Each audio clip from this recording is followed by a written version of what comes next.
What's up, guys? It is cold. It's really cold.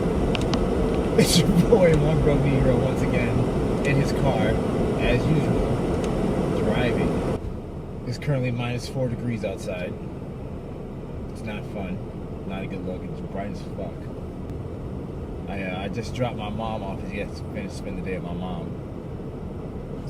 And so on my days off, I actually spend most of the day with her, running errands, doing things. Helping out as best I can. But we go to the Veterans Hospital for her appointments, her medicine and stuff. We go to the Veterans, the VA, which is fine because my mom actually doesn't have any health insurance. And it's like, what? Fun fact: my mom was actually a nurse before she was forced into early retirement. She was a nurse. And she didn't have health insurance. And something about that just made no sense to me whatsoever. It just really rubbed me the wrong way.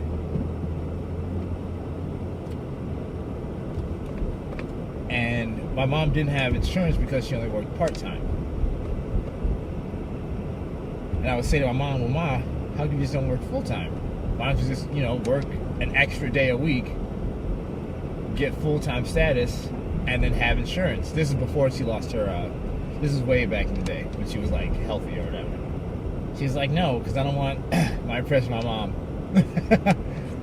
No, because I don't want them making my schedule of doing this and doing that. Telling me when I have to work, and telling me what hours I have to work. And when I was younger, I didn't appreciate that, in the sense that I don't like that at all either. She felt as though when she was part-time at her job, she still had freedom. Which was true to a degree. Because without that freedom, there was really no responsibility. She wasn't committed specifically to that one job. But on the flip side was, because she was part-time, when she was unable to work, they were real quick to let her go. Not give her hours and cut her hours. And as I got older, I kind of feel the same way sometimes, because I hate people telling me when I have to work, when I don't have to work, this and that. And it's just funny, that's just another thing that I didn't realize I actually got from her. The only person that I take that back. The only person that continuously tells you what to do is my mom. No matter how old I get, no matter what I do, I could be president of the United States. Leave her free words. She'll still find a way to try to boss me around and tell me what to do. I hate taking orders from anyone. I hate taking orders, period. I hate when people try to tell me what to do. The shitty thing about having a job and not a career is that you're always at the mercy of someone else. You always have a boss. There's always someone telling you what to do. I need you to work this day. I need you to do this project. I need you to do this, blah, blah, blah. And the only way to escape from that is being your own boss. Because even if you work a retail job like I do, you have your manager. All right? You become the manager. Then you have a regional manager. Okay, let's say you become the regional manager. You move up to that. You move up to the next, the area manager. Then you still have a CEO, and the CEO still has to deal with the shareholders. And in reality, the shareholders are the only ones that really have all the say in a public business, because they don't have to answer anybody because they have the shares. Well, I'll just take my shares back. Oh, okay, no, we need your shares. We need your money in our company. Okay, then do what I tell you. I need you to do this and that. So in this country, we're still always at the whim of some other force telling us, how to make our money. And they decide how much we get paid.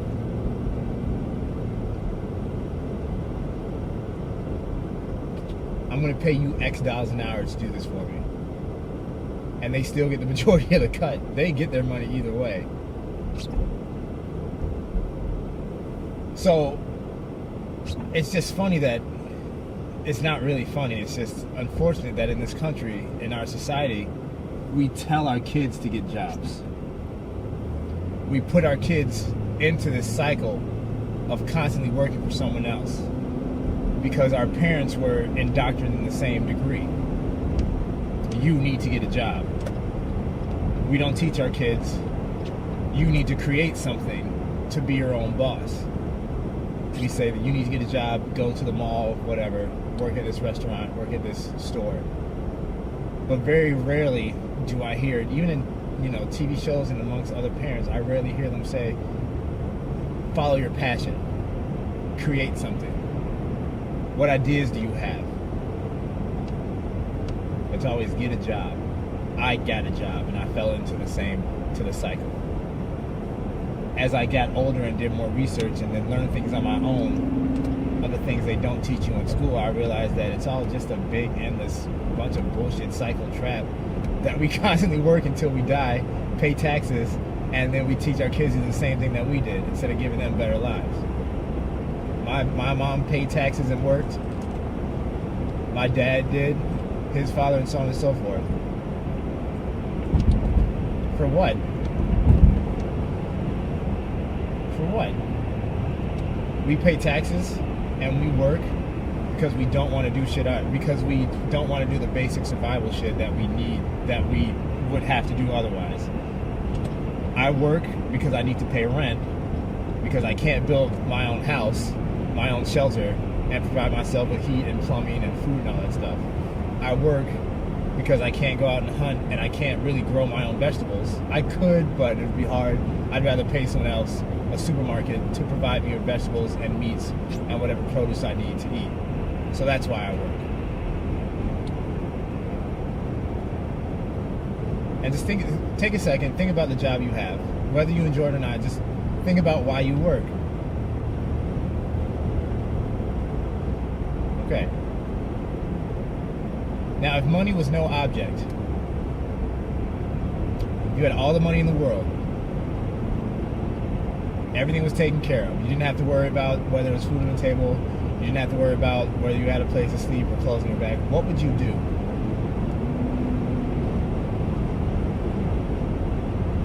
When I was asked that question, I said I would make movies. I would get a camera and I would film everything. And I would just compile shit together and then, make little short films and eventually make feature-length films.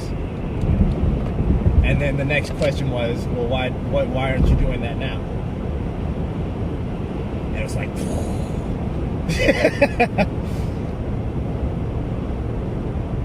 like, oh my God, I could do that now. I can still do that in my spare time. I have started doing that. That's like, one of the goals of the year is to start doing that. And I'm not going to sit here and say that I'm some like revolutionary guru or some shit like that. It was Alan Watts that actually posed the question. He didn't directly speak to me. It was one of his lectures, one of his seminars. He's a major influence on a lot of the shit that I've been, my way of thinking. When I discovered him, I was like, why didn't I have this view of my life when I was younger? But following your passion, making yourself happy, is worth way, way, way more than any amount of like money or anything like that. Because the money will come. If you want to teach people how to ride horses, fucking teach people how to ride horses. The money will come. If you want to build computers, build computers. If you want to, be a game designer, if you like playing video games, design games, learn how to do that. It's not easy. No one ever said it was going to be easy, but it's worth it. Because I don't want to work for someone else. I don't want someone to have the power to fire me when they feel like it, when I piss someone off. Because that's really all it is. If you piss someone else off your job and they just don't like you, they can just fire you or let you go. We need to get rid of Eric. Something's wrong with him. It's like, no, not having that power. It's not worth it.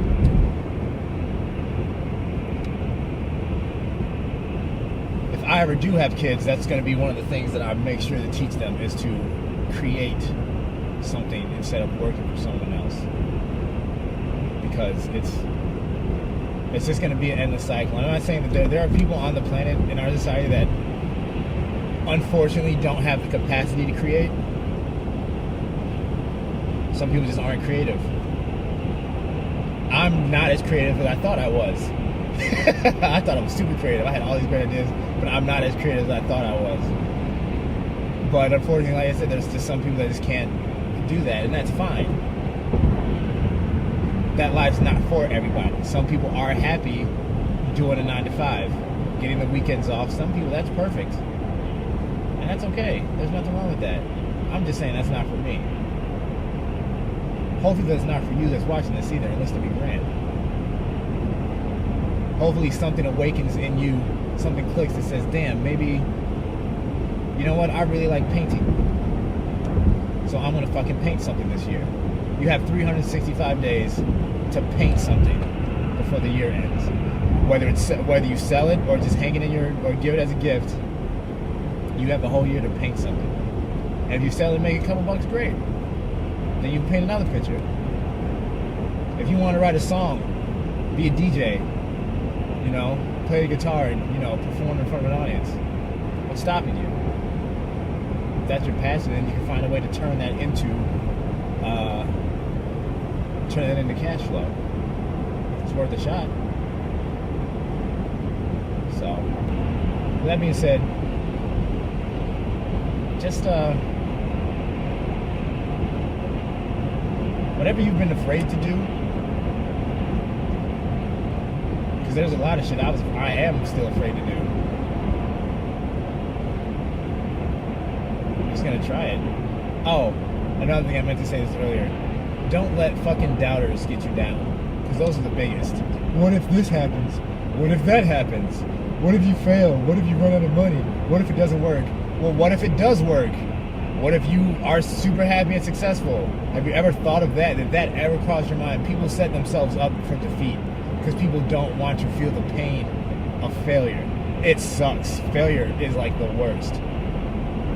But you have to fail or else you won't appreciate the success. Donald Trump wasn't always successful. Bill Gates wasn't always fucking successful. Steve Jobs was not always successful. But they made it. It took time, and it takes patience and perseverance. I'm not going to be successful in the next year. I know that. What I want to do is probably going to take at least 4 years. Last year when I started, I thought I was going to have, 1,000 subscribers by now.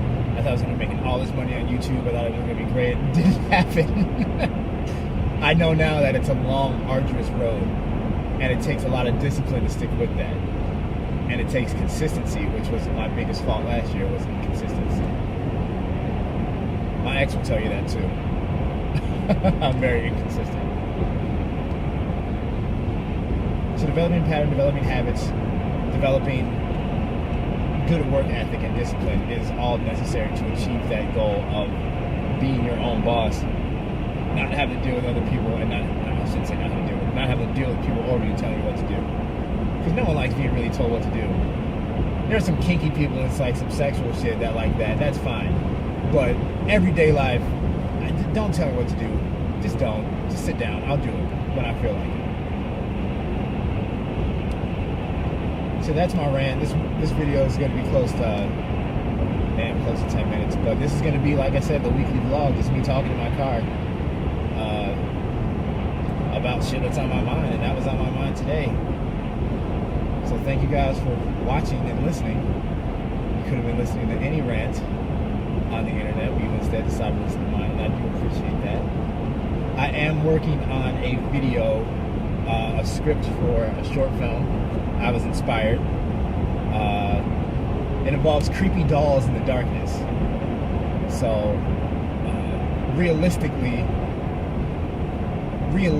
I'd like to have it up by March. I feel like that's a legitimate amount of time. I think I said February in the last one, but I was looking at my schedule and with things going on with moving, and it's going to be March. And I also had another idea for another film, a little quick video before Valentine's Day, and I missed my fucking turn because I was talking. I just totally missed my exit. Holy shit. It's all good. One less toll.